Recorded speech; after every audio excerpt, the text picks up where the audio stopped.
One of the things that the Moog synthesizer is famous for is their powerful and cool bass sound. And I wanted to just show something like that so you can get the feel. With this sound, the things that are really important for me to get to are the things that when I program the sound, I left active. For instance, I can see the filter, I can see where the decay is set, I can see the kind of modulation I'm using, and some things that are good for performance, so I can just grab them. So this sound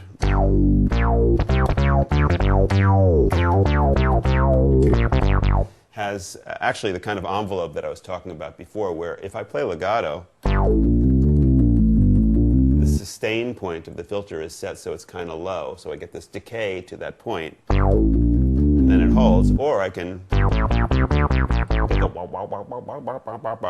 and the time of that is set with my decay of the filter. So that's what comes up in the patch. It says decay. You can change the time. So instead of, we can make it go quicker. I can make it expand.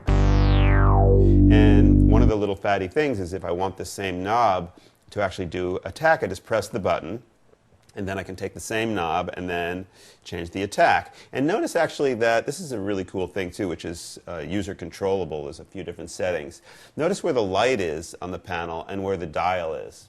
One of the settings, and the one I've been enjoying using, allows me to take the dial from wherever it is, because you don't know what your last patch was. And if I move it now, it'll actually move the point, in this case of the attack, up, kind of like this. So watch the light.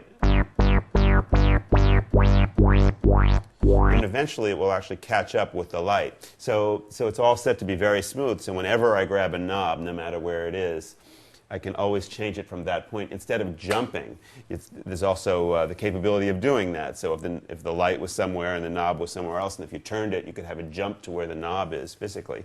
So there's some great choices, and this is my particular choice. So now I'm playing with the attack time. So this is a very slow attack.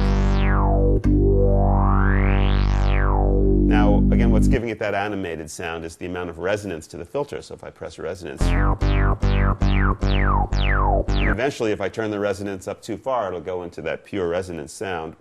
And the note will disappear. So it gets quieter and quieter. So back to the decay time.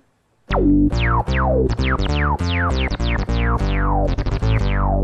I've got my favorite wheel setting, which is down an octave, up a whole step, and my modulation is set to give me a nice little vibrato.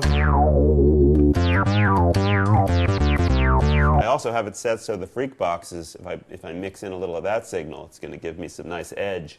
I've got the sync turned on.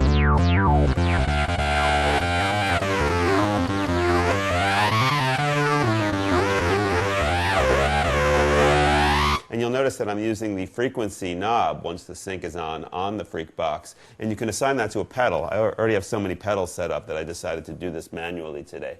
So let's play a backing track, and I'll show you a couple of the things that I can do here.